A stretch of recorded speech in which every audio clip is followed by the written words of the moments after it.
الله ربي والإسلام ديني ومحمدا رسول الله ويقيني. Apakah bersentuhan dengan suami batal setelah wudhu? Mazhab Syafi'i batal. Oh, suami istri kan mahram. Mahramnya mahram karena nikah, bukan mahram karena syahwat. Kenapa dengan ibu dengan adik nggak batal? Kamu bersahwat dengan ibu kamu. Saya nggak bersahwat nengok istri saya, Pak Ustadz. Nengok istri orang baru saya bersahwat. Bedakan mahram karena musyawarah, karena nikah, dengan mahram karena nasab. Dengan adik perempuan, dengan kakak perempuan, dengan ibu, dengan bibi, adik ibu, kakak ibu, itu mahramnya mahram muabbad sampai mati. Dengan istri ini kan karena nikah. Oleh sebab itu mazhab Syafi'i batal. Kenapa kawan saya yang dari Muhammadiyah mau berangkat kerja, dia salaman sama istrinya? Dalam hal ini Muhammadiyah pakai majelis tarjih. Majelis tarjih Muhammadiyah mentarjihkan mazhab Maliki. Kalau bersahwat batal, nggak bersahwat nggak batal. Dan cara wudhunya Muhammadiyah pakai cara Maliki, yang airnya bukan seperti cara Syafi'i. Cara Syafi'i yang dipakai NU, Perti, Al-Wasliyah, ambil air. Habis itu ambil air lagi untuk telinga. Nah itu kalau Maliki enggak, itu yang dipakai Muhammadiyah. Semua rambutnya basah satu kali nyambung ke telinga. Basah.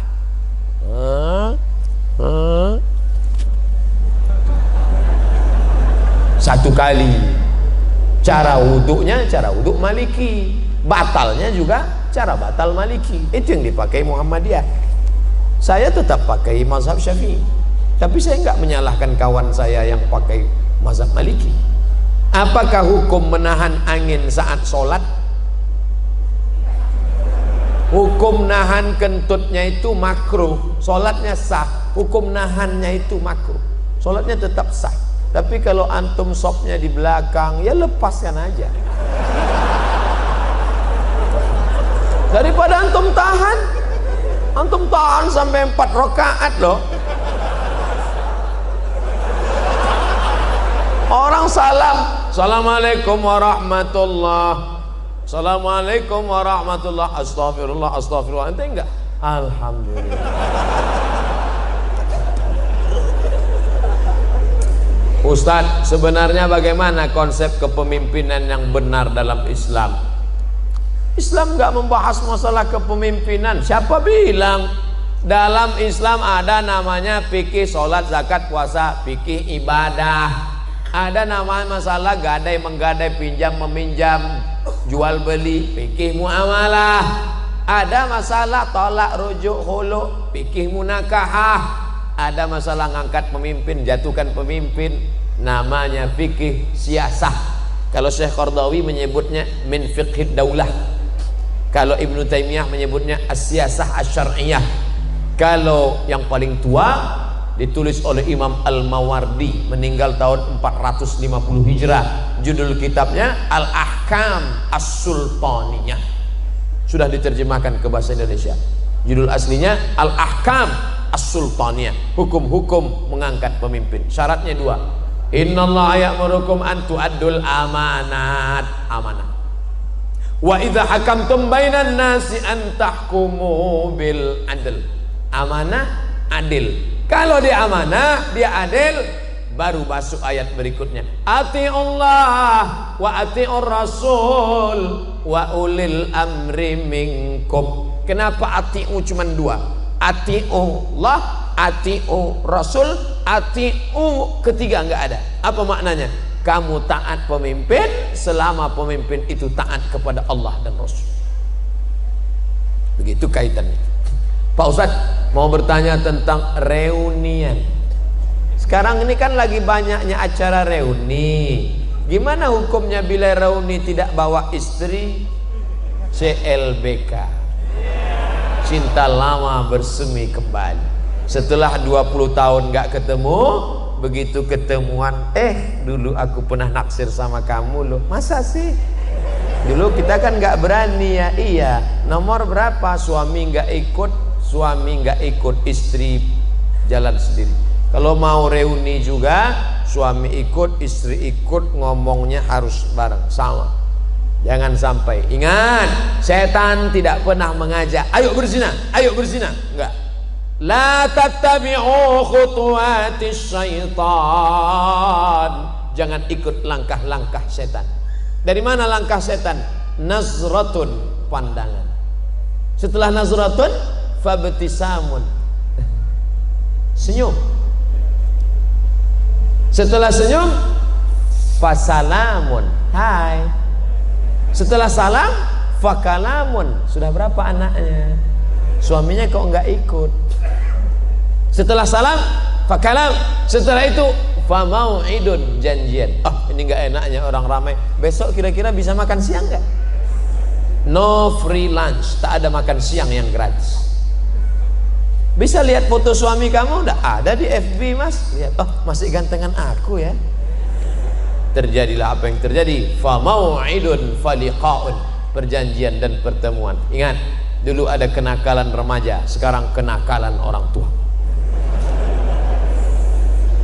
Buat grup di WA, tukar menukar cerita, lebih asik ngobrol dengan suami orang.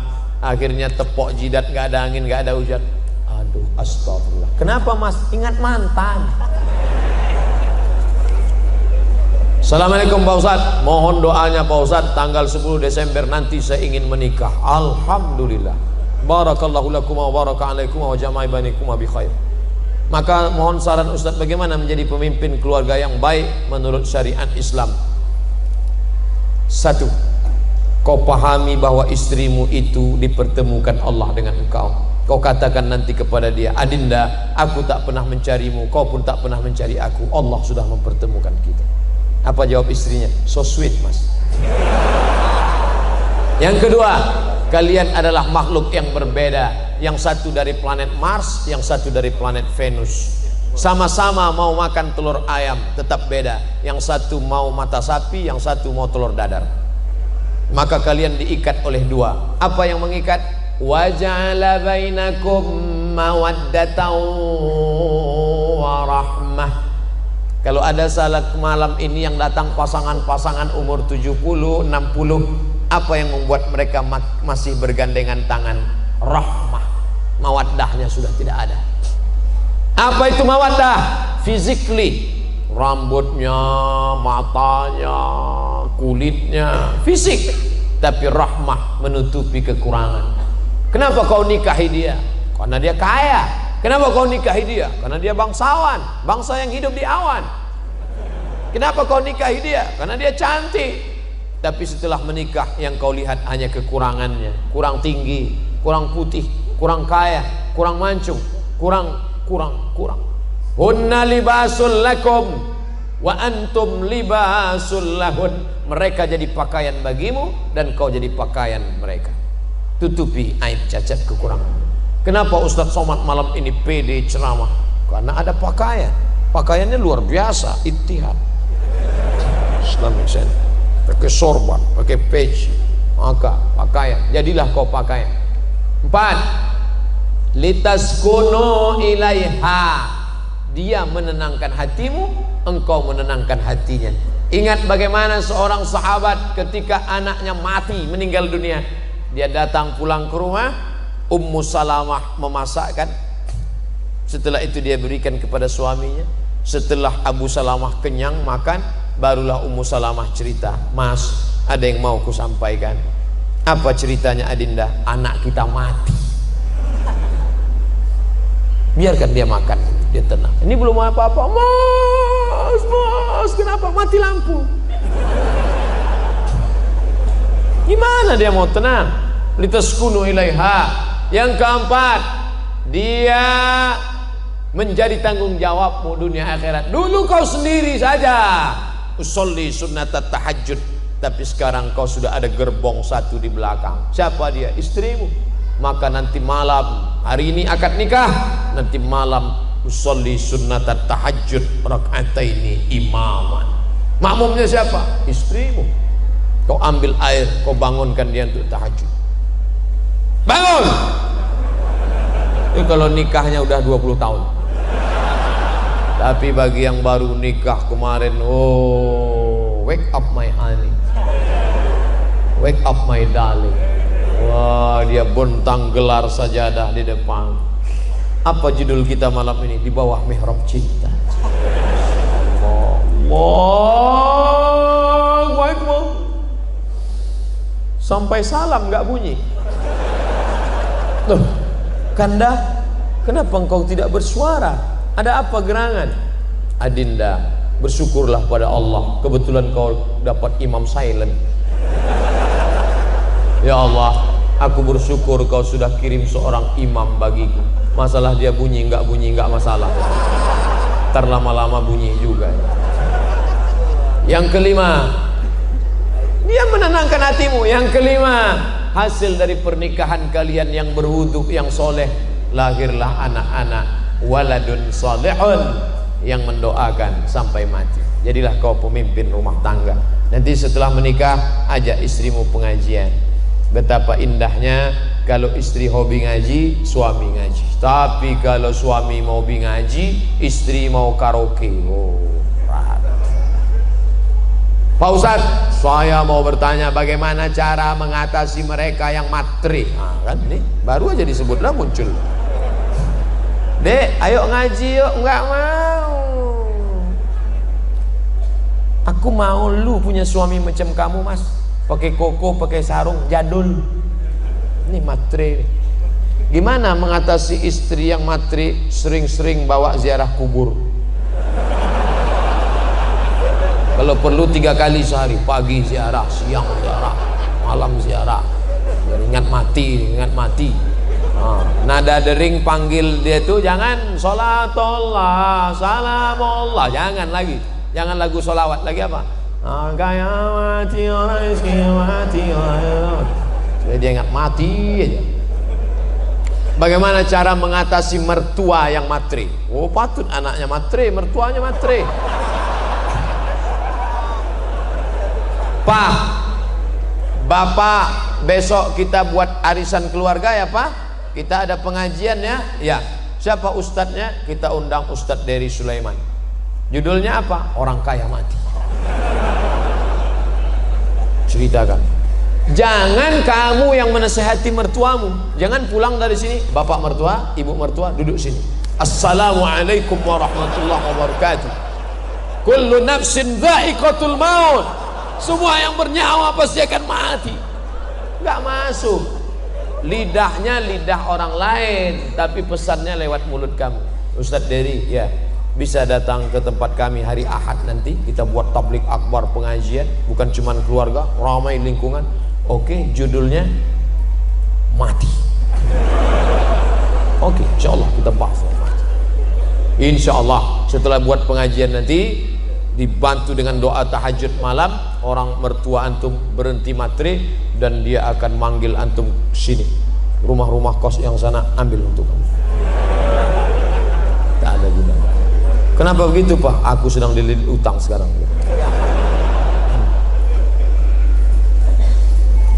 Assalamualaikum Pak Ustadz. Waalaikumsalam warahmatullahi wabarakatuh. Apakah saya boleh pergi bersama teman perempuan keluarga tanpa keluar negeri? Apa boleh saya pergi bersama teman perempuan keluar negeri tanpa mahram? Enggak. La yakhluwanna rajulun ma'amra'atin illa ma'azi mahramin. Tidak boleh pergi kecuali dengan mahram, tapi atas izin suami. Ya, suamimu izin, dia tertekan. Mas, aku mau keluar negeri, ini acara kantor, izinnya? Iya. Suaminya ikatan laki takut bini. Bolehkah perempuan bekerja? Kata Syekh Atiyah Saqar dalam Fatwa Al-Azhar, boleh. Syaratnya, yang pertama izin suami, yang kedua tidak bercampur aduk laki-laki perempuan, tak ada khalwat, yang keempat tak meninggalkan kewajiban. Nih, berapa banyak perempuan sekarang lebih lama dengan laki orang daripada laki dia sendiri. Jam 7 berangkat dari rumah, 8, 9, 10, 11, 12 dengan laki orang, makan siang dengan laki orang juga, Habis itu sekantor lagi, jam 1, jam 2, jam 3, jam 4 dengan laki orang. Pulang, sampai rumah masih dengan laki orang juga main WhatsApp. Dengan suaminya hanya setor wajah. Ketika mau berangkat ke kantor, wajahnya cantik. Mau ketemu laki orang. Di rumahnya macam genderuwo. Tapi kalau perjalanan itu murni kerja, aman, ramai-ramai, jauh daripada fitnah, oke. Ustadz, bagaimana menyikapi pemimpin yang teramat zalim? Doa. Tidak ada kekuatan melebihi doa. Doa silahul mu'min. Saya selalu dalam majlis saya sampaikan doa. Nanti di akhir majlis kita doa. La tusallit alaina man la yakhafuka wa la yarhamuna. Jangan kau belikan kuasa kepada orang yang tak takut kepadamu dan tak sayang kepada kami. Fidel Castro tidak mengenal Tuhan. Dia tak takut sama Tuhan, tapi dia masih sayang sama masyarakat Kolombia. Che Guevara, dia tak takut sama Tuhan, dia komunis, tapi dia masih sayang. Ini ada orang sama Tuhan tak takut, sama rakyat tak sayang. Komplitlah penderitaan. Maka orang-orang seperti ini didoakan kepada Allah, la tusallit alaina man la yakhafuka wa la yarhamuna. Bagaimana menyikapi ulama-ulama yang sekuler? Ulama-ulama yang sekuler akan dilawan oleh ulama-ulama yang fid dunya hasanah wa fil akhirati hasanah. Di Indonesia, di dunia masih banyak ulama-ulama yang tidak hanya membagi Islam, hanya 3: lahir akikah, nikah walimah, mati takziah. Ekonomi tak diurus, politik tak diurus, Islam hanya sekedar pelipur lara. Islam tidak mengurus masalah dunia. Islam ini sekuler, dari sekulum. Agama hanya untuk seremonial saja. Hari raya, ketupat, maaf lahir batin, akikah, selesai. Masya Allah, sekarang lahir ulama-ulama di dunia ini tetap ada. Dunia ini kan panggung sandiwara yang isinya tak lebih daripada 5. Ada penguasa yang zalim, Fir'aun. Ada orang kaya yang zalim, Qarun. Ada orang cerdas tapi ilmunya untuk Fir'aun, Haman. Allah sandingkan 2 ini. Inna Fir'auna wa Haman. Ada ulama jahat, Bal'am. Ada orang soleh tapi tertindas, Musa alaihissalam. Hari berganti, musim berubah, pentas bubar, tapi isi dunia itu juga. Bagaimana cara membangkitkan ekonomi umat? Kami deklarasi di BKB hari Sabtu malam Ahad kemarin di Palembang, tablik akbar, hijrah, bangkitkan ekonomi umat. Pertama, orang-orang kaya, dokter-dokter spesialis yang punya banyak uang waktu itu kumpul buat minimarket, buat retail, buat toko, bantu umat Islam punya. Nah, jadi, jangan ceramah aja, belanja tempat orang Islam, belanja tempat orang Islam. Di mana tempatnya Pak Ustaz? Aku nggak tahu tempatnya di mana. Harus ada tempatnya. Nih masjid, di samping masjid ada tanah kosong, buat tempat belanja grosir, belanja beras, belanja gula, belanja mie instan, belanja barang umat Islam. Belanja di tempat orang Islam. Karena orang Islam akan bayar zakat, dia akan sodakoh, akan infak. Ini mesti ada terus gerakan-gerakan. Padahal di legenda jamaah sudah memiliki koperasi syariah, mendirikan minimarket Kitamat, tapi animo belanja umat masih rendah, belanja ke lain hati. Padahal belanja Kitamat, kenapa tidak belanja? Lembaganya sudah ada. Kalau tidak ada yang tak sesuai, duduk bersama. Jangan sholatnya Islami, puasanya Islami, umrohnya Islami, ekonominya kafiri. Tak betul. Gerakan belanja. Ini kalau belanja di tempat orang non muslim, wow, jor-joran, kasih terus duit Islam. Tapi kalau belanja sama orang Islam, nawarnya minta ampun. Ikannya berapa, Bu? 10.000. Ish, 5.000 aja ya. Memangnya ente masuk surga gara-gara 5.000 tuh? Memangnya ente kaya gara-gara 5.000 itu? Tapi kalau sama orang lain 50.000 dia tak terasa. Saya mau bertanya, lebih baik nikah dulu baru mapan atau mapan dulu baru nikah? iyakunu fuqara, kalau dia miskin, yughnihimullah, Allah akan mengkayakan dia. In ja'akum, kalau datang laki-laki ke rumah kamu, hai para bapak-bapak yang punya anak gadis, kalau datang laki-laki kepada kamu ingin meminang anakmu, adikmu, tardawna dinahu, akhlaknya baik, agamanya baik, wa khuluquhu fazawwijuhu, nikahkan dia. Ingat, kalau mahar tinggi, zina murah. Mahar dibuat melambung, maka zina akan murah. Anak-anak muda, siapkan karton, turunkan harga mahar, turunkan harga mahar. Betapa banyak orang-orang yang dulu menikah susah, Allah bukakan pintu rezeki. Saya diundang pengajian konglomerat, orang kaya berat. Ustaz, kata istrinya, waktu kami baru pertama nikah dulu, setiap bertamu ke rumah orang tutup pintu. Kenapa? Karena dia tahu kami mau pinjam beras. Sekarang lihatlah, hebat, megah, mewah. Oleh sebab itu maka orang tua bantu ini anak-anak muda, jangan sampai mereka berzina. Saya mau anak saya punya kepribadian dulu Pak Ustadz, mobil pribadi, rumah pribadi, ruko pribadi. Bagaimana cara kita bisa mendapatkan ilmu dengan ikhlas? Ngaji ke guru yang sesuai dengan ilmu dan amal. Ada kiai-kiai kita datang ke ustadz. Di sini di Bogor ada majelis Tafakuh Fiddin, Syekh Nuruddin Marbu Al-Banjari Al-Makki.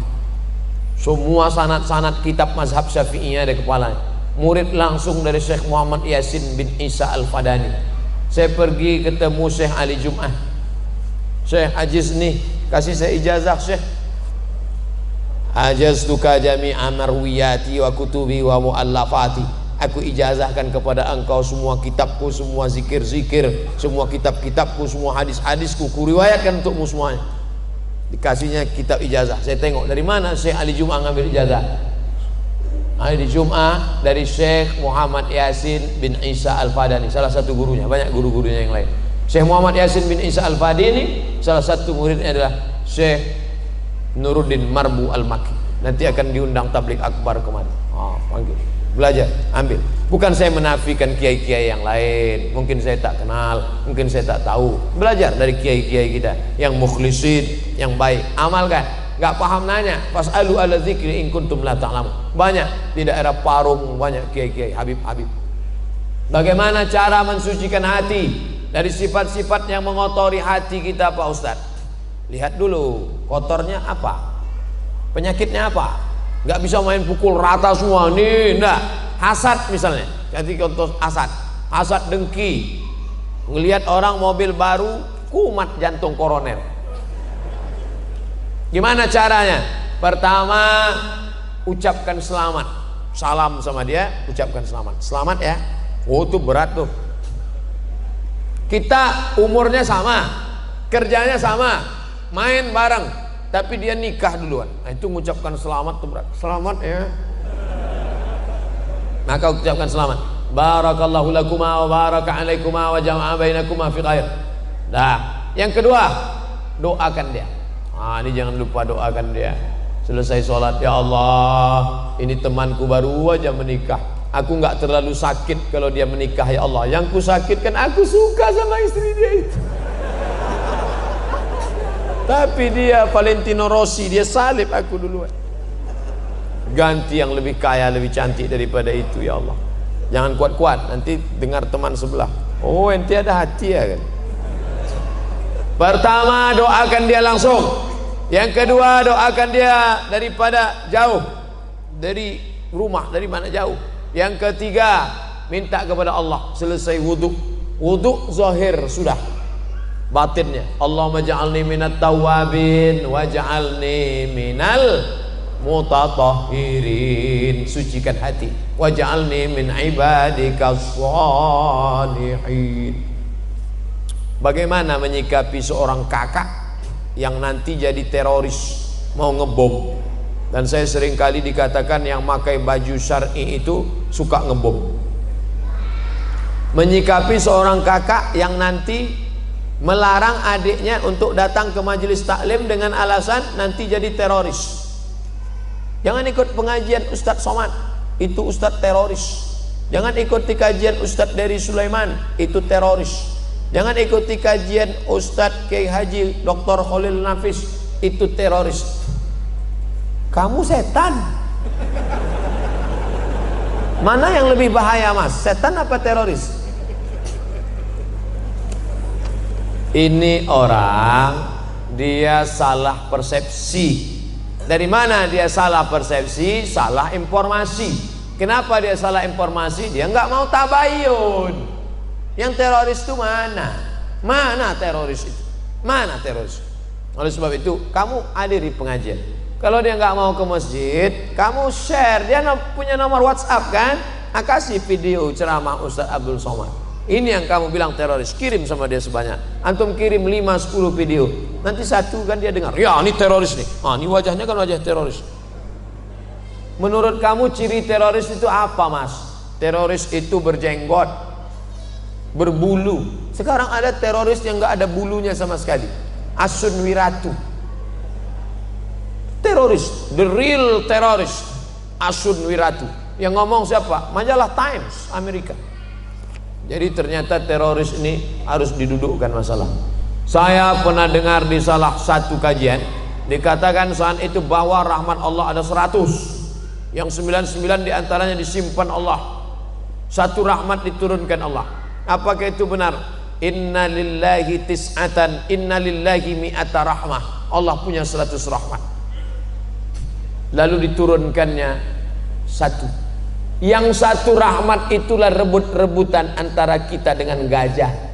Seandainya tidak ada rahmat pada gajah, kakinya yang besar sudah menginjak anaknya. Sudah lama gajah punah dari atas muka bumi.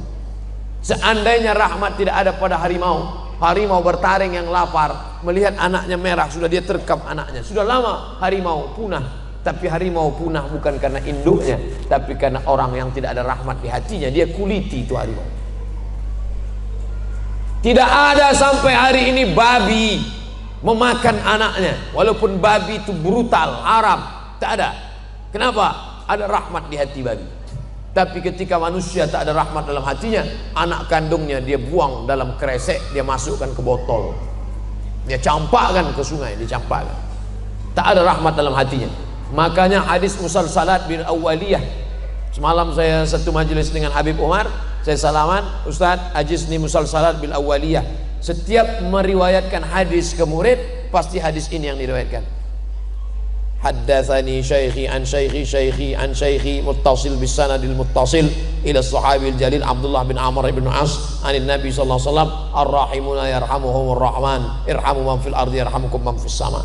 Hanya yang punya kasih sayang di hatilah yang mendapatkan rahmat Allah. Kasih sayanglah kepada makhluk yang ada di bumi, maka malaikat-malaikat yang ada di langit akan sayang kepadamu. Orang yang tidak ada kasih sayang, man la yarham la yurham. Kita melihat pemabuk, pezina, pemerkosa, bukan marah, kita kasih sayang, kasihan sama dia. Ente, saya kasihan nengok ente masuk neraka jahanam, aku mau selamatkan ente. Maka bawaannya bukan ponis. Nahnu du'an la qudat. Kita ini dai, ngajak orang ke surga, bukan hakim yang pakai padu neraka. Kita ini dai, mengajak orang. Ud'u ila sabili rabbik, ajak orang ke jalan Allah bil hikmah, dengan kata-kata santun, wal mau'izatil hasanah, dengan suri tauladan yang baik. Ternyata tadi baru jilid 1. Andai dia perlu didebat, debat dia. Seperti Ustadz Ihsan Mokoginta, seperti Zakir Naik, debat dia. Billati ya ahsan, dengan cara yang santun. Bagaimana hukumnya menikahi keponakan dari jalur ayah? Saya laki-laki, adik saya laki-laki, adik saya perempuan, adik saya laki-laki punya anak perempuan, saya nikahi dia, nggak boleh, karena dia ponakan saya. Uriman alaikum ummahatukum, mak kamu, wa banatukum, anak kamu, wa akhawatukum, saudari kamu perempuan, wa ammatukum, adik atau kakak ayah kamu, wa akhawakhalatukum, adik atau kakak bibi dari ibu kamu, Wa banatul akhi. Nah, ini enggak boleh. Tak boleh kamu menikahi anak saudaramu. Wa banatul ukhti. Tak boleh kamu menikahi anak saudarimu. Itu ponakan kamu, enggak boleh kamu nikahi. Macam enggak ada aja perempuan lain. Banyak perempuan serak-serak di jalan. Pak Ustaz, bagaimana kalau saat tawaf batal wudhu karena bersentuhan dengan lawan jenis saat berdesakan? Andai antum berpegang ke mazhab Syafi'i sekalipun nggak batal. Kenapa? Darurat tawaf. Dalam mazhab Syafi'i pun nanti kalau ada ustadz yang ngajarkan harus pindah mazhab Maliki supaya nggak batal. Nggak perlu pindah mazhab. Walaupun pindah mazhab itu khawatirnya nanti main-main mazhab ini jatuhnya tatabbu' rukhas. Tetap mazhab Syafi'i karena darurat tawaf tetap tidak membatalkan. Jaga, tutup pakai kain semua, kain ihramnya tutup semua, kaki tetap nginjak. Orang-orang India yang nggak pakai kaos kaki, darurat tawaf. Apa hukum jadi sales mobil yang makan uang dari keuntungan menawarkan mobil secara kredit kepada konsumen? Ada pekerjaan langsung, ada pekerjaan tak langsung. La'anallahu akilar riba, yang makan riba. Wa mukilahu, orang yang diberi makan atau yang mewakilkan transaksi. Wa katibahu, yang jadi pegawai penulis administrasinya. Wa syahidaihi, yang jadi dua saksinya. Kulluhum sawa. Yang ngajak-ngajak ke riba ikut jadi riba. Dia ngajak ke riba, ayo riba, ayo riba. Naha Rasulullah an samanil kalbi, Rasul melarang jual beli anjing. Wa mahril baghi, hasil prostitusi, PSK. Wa hulwanil kahin, upah dukun. Dukun kena juga, termasuk majalah-majalah, koran-koran iklan dukun. Bentuknya macam ustadz casing, isinya dukun, penasehat spiritual, hantu. Solusinya apa Pak Ustaz? Apa harus kita keluar? Cari rezeki yang halal. Allahumma aghnina bihalalika an haramik. Cukupkan kami dengan yang halal sehingga kami tak terjebak pada yang haram. Apakah bentuk larangan kata jangan dalam Quran memiliki arti yang sama seperti jangan kamu makan babi? Apakah sama dengan janganlah kamu bersedih? Ini dibahas dalam ilmu usul fikih. La ta'kulur riba, jangan kamu makan riba, dengan ayat la tadkhulu buyutan ghaira buyutikum hatta tasta'nisu wa tusallimu ala ahliha. Sama ndak la di sini tufidul haram dengan di sini tufidul karahah? Maka di situ dibahas dengan ilmu namanya usul fiqih. An-nahyu lit tahrim atau lil karahah, al-amru lil wujub atau lin nadab. Nah, itu dibahas dalam ilmu namanya usul fikih. 2 SKS, 16 tatap muka, potong mid semester, potong tatap muka pertama, potong tatap muka terakhir, libur hujan 2 hari, banjir 2 hari. Baca, jangan lagi harapkan di lokal. Ngaji, minta sama Kiai Haji Dr. Khalil Nafis, kami mau ngaji daurah usul fikih 3 hari, dari pagi sampai siang sampai sore, usul fikih kaji, minta ngaji sama Kiai. Pak Kiai datang ke pondok-pondok, minta ngaji usul fikih. Halal, haram, makruh, mubah, itu produknya. Mesin yang memproduk itu apa? Usul fikih. Kitab usul fikih yang paling tua ditulis oleh Imam Muhammad bin Idris Asy-Syafi'i. Nama kitabnya Ar-Risalah. Yang menulisnya muridnya namanya Rabi Al-Muradi. Rabi, ta'al, sini Rabi, tolong tulis risalah.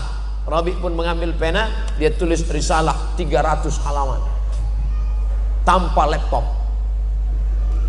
Seperti apa beda tingkatan keimanan? Apa boleh menafsirkan Quran sendiri tanpa bimbingan guru? Man qala fil Quran bi ra'yih, siapa yang berani menafsirkan Quran dengan pendapatnya sendiri, faqad akhta'a, maka dia sudah terkeliru. Maka tafsir dibagi 2, tafsir bil ma'thur, tafsir bil ra'yi. Bil ma'thur dibagi 4, ayat dengan ayat, ayat dengan hadis, ayat dengan pendapat sahabat, ayat pendapat tabi'in.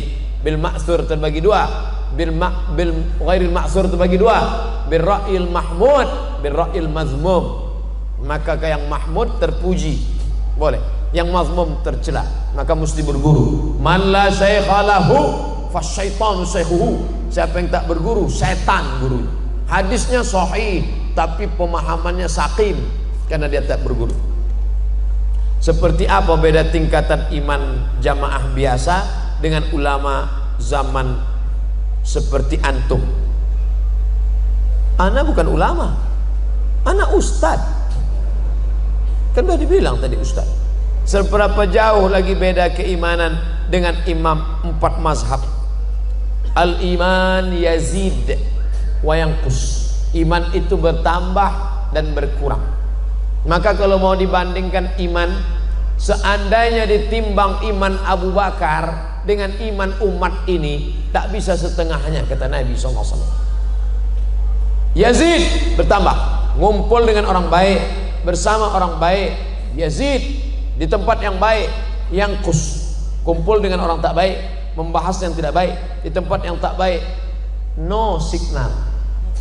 Oleh sebab itu sering-sering bersama orang baik. Iman Abu Bakar paling tinggi, iman Sayyidina Umar. Oh, ma salaka Umar fajjan qatu illa salaka syaitanu fajjan ghaira fajjika. Kalau Umar lewat di suatu jalan, setan akan mutar di jalan yang lain.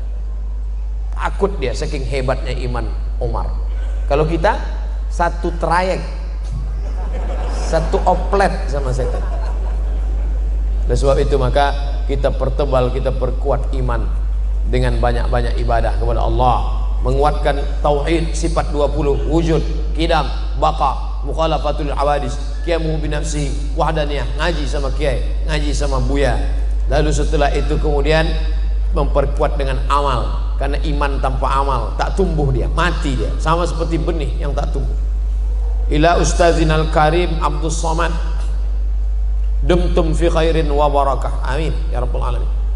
Apa saja langkah-langkah yang seharusnya ditempuh bagi seorang mahasiswa yang akan belajar ilmu perbandingan mazhab? Pertama, dalami dulu mazhab Syafi'i.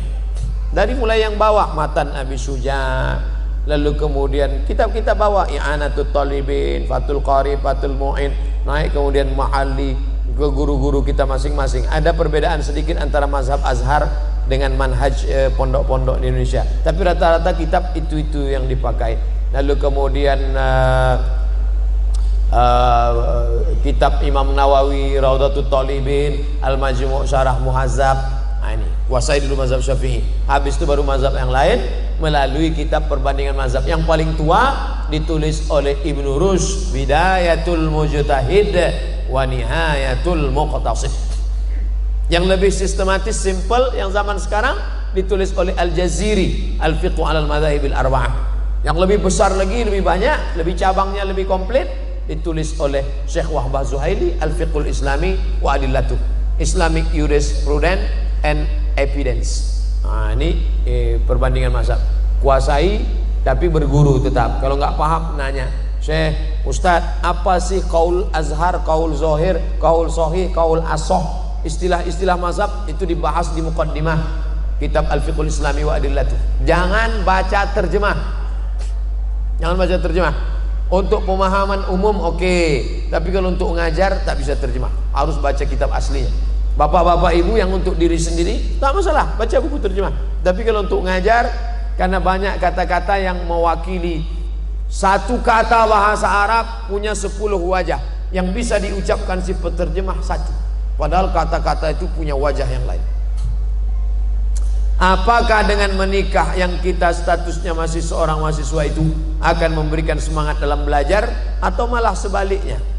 Saya nggak tahu, karena saya setelah tamat baru nikah. Tanyalah sama ustadz-ustadz yang ketika kuliah dia nikah dan sukses, punya pengalaman.